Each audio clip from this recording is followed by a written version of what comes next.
Yo guys, good morning. Isang mapagpalang umaga na naman sa ating lahat. Today is November 29. Medyo maulan ang araw ngayon. Medyo madulas ang daan, kaya ingat-ingat din guys sa lahat ng mga riders dyan. So ngayon guys, re-reviewin ko tong aking action cam na gamit. Bali nilagay ko nga lang pala siya dyan sa may harap ng motor ko.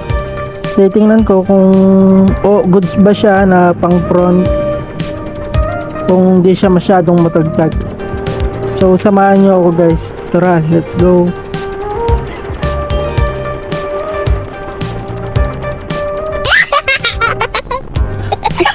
So weird. So nandito na nga pala tayo sa may junction dito sa may Kapas. Medyo maluwang yung kalsada, kaya medyo masarap mag racing. Hindi, joke lang. Iba yung pag-iingat pa rin syempre. So far guys, siguro okay naman yung yung kuha nitong action cam ko. Bali ang gamit ko nga palang action cam ay SJ4000 dual visor, dual screen. Ayan guys, medyo goods naman siya sa pag nilalagay ko siya sa helmet ko, kaya gusto ko lang maitry kung okay ba to, kung pwede rin nilagay sa harap. So wala pa nga akong nabiling extension para sa paglalagay ko siya sa harap, para level, pantay, o ma-re-record niya pati yung hanggang sa likod ko. Bali dito, trinay ko lang talaga siya kung goods rin ba siya na ilagay dyan sa motor.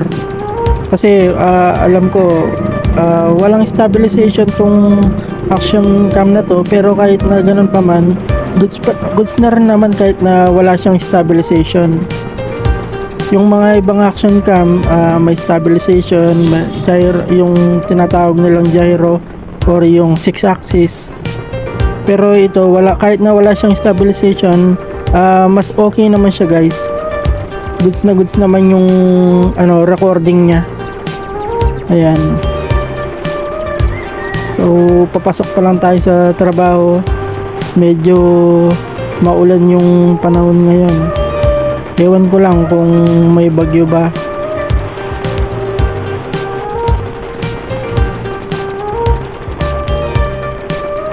Sa mga nagtatanong pala guys kung anong suot kong helmet, ang gamit kong helmet ngayon ay RXR K961. Bali na order ko lang pala siya sa sa Lazada. Bali ang price niya ay nasa 1K lang. Kung gusto niyo mapanood yung review ko about dito sa helmet na to, meron nga pala akong na-upload na video about dito. Pag-search nyo na lang guys, RXR helmet. Mura lang siya pero maganda, saka pasok naman sa pagkakaalam ko, okay naman siya sa LTO, wala naman siyang Hindi totoo yan. Saka lang yan. maporma din ng kanyang dating. Saka yung lens niya clear naman kahit sa gabi. Paano masabi? Malinaw yung yung makikita nyo guys. So medyo late na ako sa trabaho, kaya kailangan ko na magpadali. Salamat sa panonood. Paalam.